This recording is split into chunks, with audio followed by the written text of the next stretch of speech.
कृष्णाय वासुदेवाय राय परमात्मा कृष्णाशाय गोविंदाय नमो नमः। नमो पंकजनाभय नमो पंकजमादिने नमो पंकजमित्राय नमस्ते पंकजाग्राय। आज हम लोग श्रीमद् भागवत जी का 10वां स्कंद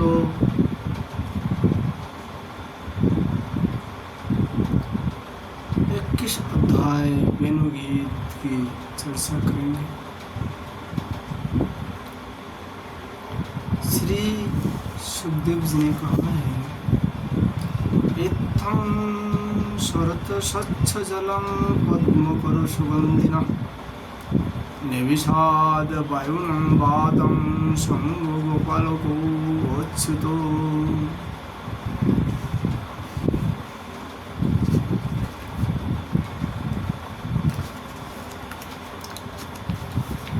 श्री सुखदेव जी कहते हैं, परीक्षित, शरद ऋतु की कारण वह वन बड़ा ही सुंदर हो रहा था। जल निर्मल तथा और जलाशयों में खिले हुए कमल की सुगंधता से सनकर वायु मंद मंद चल रहे थे। भगवान श्री कृष्ण ने गौ और ग्वाल के साथ उस वन में प्रवेश किया। सुंदर सुंदर पुष्प से परिपूर्ण हरी हरी वृक्षों पंक्तियों में उन्नत वाले भूरे स्थान स्थान पर गुनगुना रहे थे और तरह तरह के पक्षी झुंड के झुंड अलग अलग कलरव कर रहे थे, जिससे उस वन के सरोवर नदियाँ और पर्वत सबके सब गुजते रहते। मधुपति श्री कृष्ण ने बलराम जी और ग्वाल बालों के साथ उनके भीतर घुसकर गौ को चराते हुए अपने बांसुरी पर बड़ी मधुर तान से श्री कृष्ण की वह वंशी ध्वनि भगवान के प्रति प्रेम भाव को, उनके मिलन की आकांक्षा को जगाने वाली थी। वे एकांत में अपने सखियों से उनके रूप गुण और वंशी ध्वनि से प्रभाव का वर्णन करने लगे। ब्रज की गोपियों ने वंशी ध्वनि का माधुर्य आपस में वर्णन करना चाहा। वैश्य परंतु वंशी का स्मरण होती है उनमें श्री कृष्ण की मधुर चेष्टाओं की प्रेम पूर्ण सिद्धवान भोग के इशारे और मधुर मुस्कान आदि की याद हो आई। उनकी भगवान से मिलने की आकांक्षा और भी बढ़ गई। उनका मन हाथ से निकाल गया। वे मन ही मन वहाँ पहुँच गए जहाँ श्री कृष्ण थे। अब उनकी वाणी बोलते कैसे, वे उसके वर्णन में असमर्थ हो गए। मन ही मन देखने लगे कि श्री कृष्ण ग्वाल बाल के साथ वृंदावन में प्रवेश कर रहे हैं। उनके सिर पर मयूर पुच्छ है और कानों पर कनेर की पीले पीले पुष्प, शरीर पर सुनहला पीताम्बर और गले में 5 प्रकार की सुगंधित पुष्पों की बनी वैजयंती माला है। रंगमंच पर अभिनय करते हुए शिष्ट नट का जा क्या ये सुंदर वेश। बांसुरी की छिद्र की वे अपने अधरा मृत्यु से भर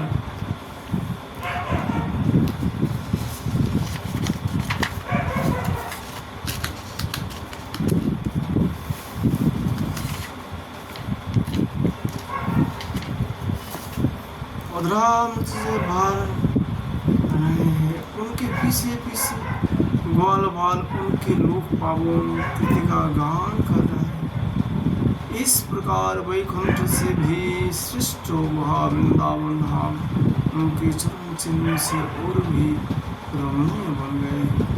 परीक्षित, यहाँ वंशी ध्वनि जोर से तो समस्त भूत का मौन चुराए लेते।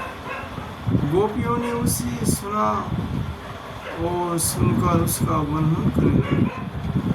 वर्णन करते करते वे तन्मय हो गई और श्री कृष्ण को आकर आलिंगन करने लगे।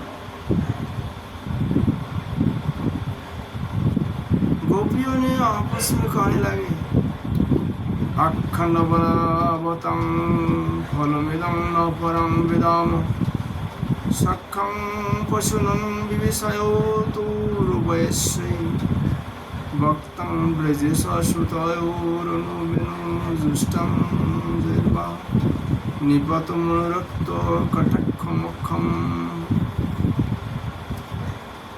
गोपियाँ आपस में बातचीत करने लगी, अरे सखी, हमने तो आग वालों के जीवन की और उनकी आंखों की बस यही इतनी ही सफलता समझी है, और तो हमें कुछ मालूम ही नहीं है। वह कौन सा लाभ है? वह यही है कि जब श्याम सुंदर श्री कृष्ण और श्री गौर सुंदर बलराम ग्वाल बाल के साथ गायों को हक कर वन में ले जा रहे हो, जहाँ लूट कर ब्रज में ला रहे हो, उनने अपने अधरों पर मुरली धर रखी हो और प्रेम भरे तीर्थी सिद्धवन से हमारी ओर देख रहे हैं। उस समय हम उनकी मूक मधुर का पता करते रहे, मूक मधुर का पान करते रहे। अरे सुखी, जब वे आम की नई उपले, मोर के पंखे, फूलों की गूंज से रंग बिरंगे कमल और कुमुद की मालाएं धारण कर लेते हैं। श्री कृष्ण के साबरे शरीर पर पीताम्बर और बलराम के गोरे शरीर पर नीलांबर फहराने लगते हैं, तो उनका का वेश बड़ा ही विचित्र बन जाता है। ग्वाल बाल की गोष्ठी में वे दोनों बीचों बीच बैठ जाते हैं और मधुर संगीत की तान छेड़ देते हैं। मेरी प्यारी सखी, उस समय वैसा जान पड़ता है मानो दो चतुर नट रंगमंच पर अभिनय कर रहा है। मैं क्या बताऊं, फिर उस समय उनकी कितनी शोभा होती है। पूरी गोपिया, यह बेनो पुरुष जाति का होने पर पूर्व जन्मों में न जाने वैसा कौन सी साधन भजन कर चुका है कि हम गोपियों की अपनी संपत्ति दामोदर के अधूर की सुधा स्वयं इस प्रकार पिए जा रहा है कि हम लोगों के लिए थोड़ा सा भी रस शेष नहीं रहेगा। इस बेनों की अपने रस से शिसने वाली हिदनिया आज कमल की मिस रोमांचित हो रही है और अपने वंश में भगवत प्रेमी संतानों की देखकर श्रेष्ठ पुरुष के समान बिखरे इसके साथ अपना संबंध जोड़कर आंखों से आनंद अश्रु बरा रहे हैं।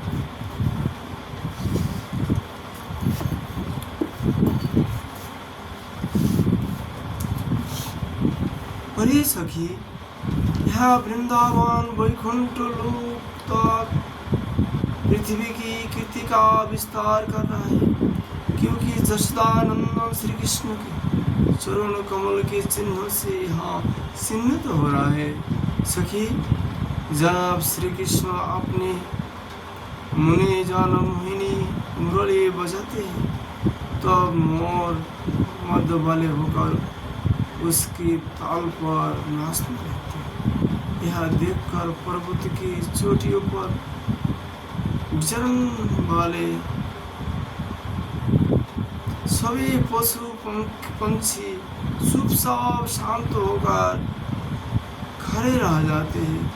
प्रिय सखी, जब प्राण वल्लभ श्री कृष्ण विचित्र वेश धारण करके बांसुरी बजाते हैं तो मूर बुद्धि वाले एक हिरनिया भी वंशी की तान सुनकर अपने पोती कृष्ण साथ मृगों के साथ नंद नंदन के पार चली आती है और अपने प्रेम भरी बड़ी बड़ी आंखों से उन्हें निरखने लगती है।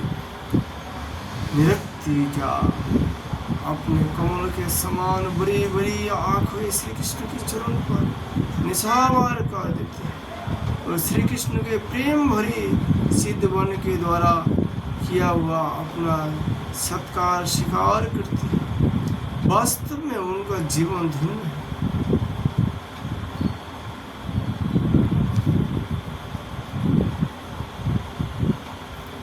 की हरिणियों की तो बात ही क्या है। स्वर्ग की देवियां जब युवतियों को आनंदित करने वाले सौंदर्य और शील के खजाने श्री कृष्ण को देखती है और बांसुरी पर उनके द्वारा गाया हुआ मधुर संगीत सुनती है, तब उनके चित्र विचित्र आलाप सुनकर वे अपने विमान पर ही शोध बोध खो बढ़ती मूर्छित हो जाती है।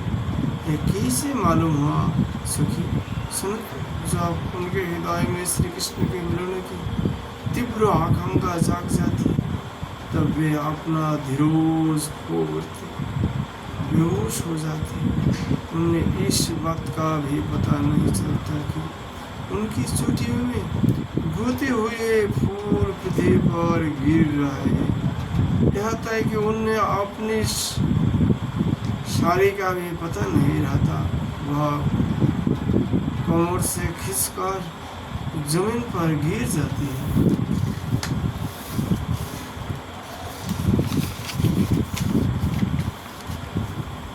अरे सखी, तुम देवियों की बात क्या कहो रही हो? इन गौ को नहीं देखती जब हमारे कृष्ण प्यारे अपने मुख से बांसुरी में स्वर भरते हैं और गोए उनका मधुर संगीत सुनते हैं, तब यह अपने दोनों कानों के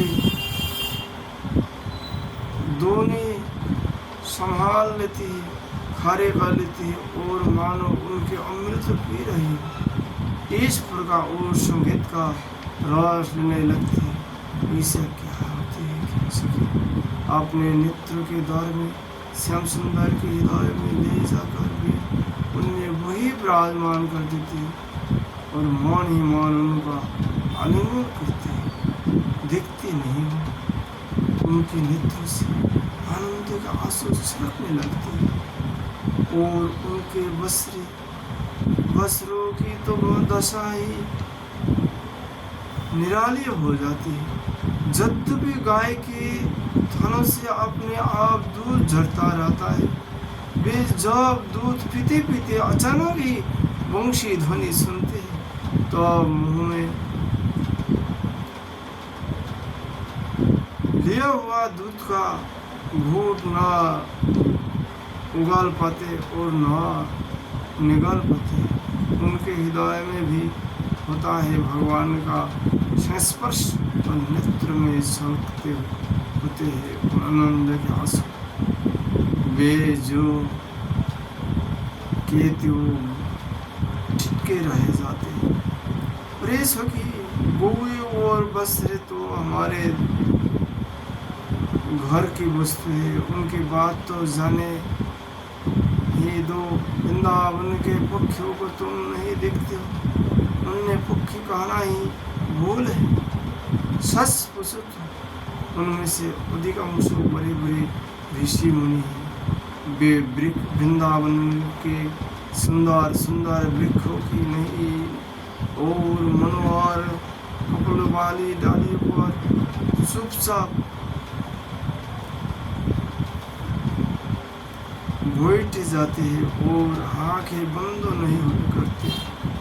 नेम से नयन से श्री कृष्ण के रूप माधुरी तथा प्यार भरी सिद्धवान देख देख कर निहाल होते रहते हैं तथा कानों से अनुसार प्रकार के शब्दों को सुनकर केवल उन्हीं की मोहनी वाणी और वंशी का त्रिभुवन मोहन संगीत सुनते रहते हैं। मेरी प्यारी सखी, उनका जीवन कितना धन्य है। अरे सखी, देवता गोरी और पक्षियों की बात क्यों करते हो? वे तो चेतन है। इन जौर नदियों की नहीं देखते। इनमें जो गोर देख रहे हैं उनसे उनके हृदय में श्याम सुंदर से मिलने की तीव्र आकांक्षा पता चलता है। उसके वेग से ही तो इनका प्रवाह रुक गया। उनमें भी प्रेम स्वरूप श्री कृष्ण की वंशी ध्वनि सुन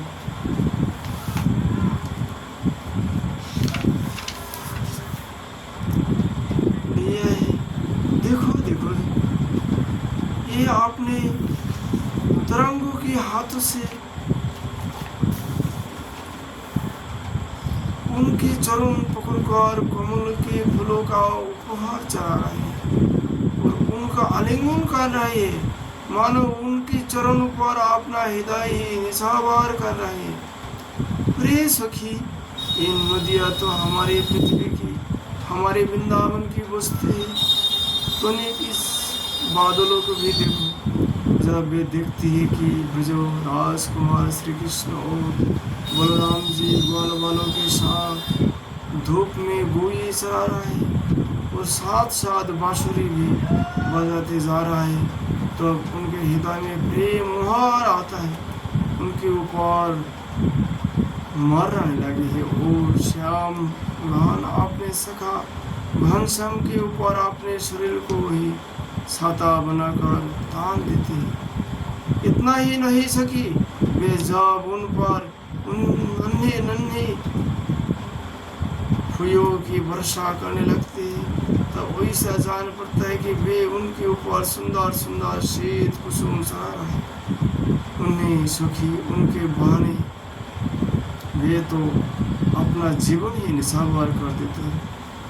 अरे वो भटू, हम तो वृंदावन की इन भिलनियों की ही धुन और कृतकृत्य मानते हैं। ऐसा क्यों सगी?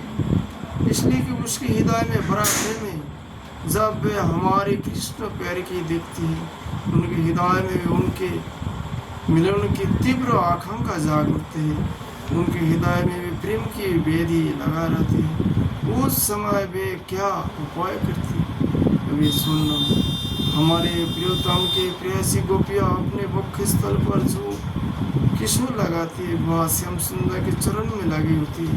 वे जब वृंदावन के घास पात पर चलते हैं, तब उनमें भी लग जाती है। वे सौभाग्यवती भेलनिया उन तिनकों पर छोड़कर अपने स्तन और मुख पर मल लेती है और इस प्रकार अपने हृदय की प्रेम पीड़ा शांत करती है। और ये गोपियाँ, गिरिराज गोवर्धन तो भगवान के भक्तों के बहुत ही शिष्ट है, धन्य है उनके भाग्य को दिखती नहीं हो। हमारे प्राण वल्लभ श्री कृष्ण और नयन अभिराम बलराम के चरण कमलों का स्पर्श प्राप्त हो करके वह कितना आनंद रहता है। उनके भाग्यों की सराहना कौन करे। यह तो उन दोनों का ग्वाल वाले और गौ का बड़ा ही सत्कार करते हैं। स्नान पानी के लिए झरने के जल देता है।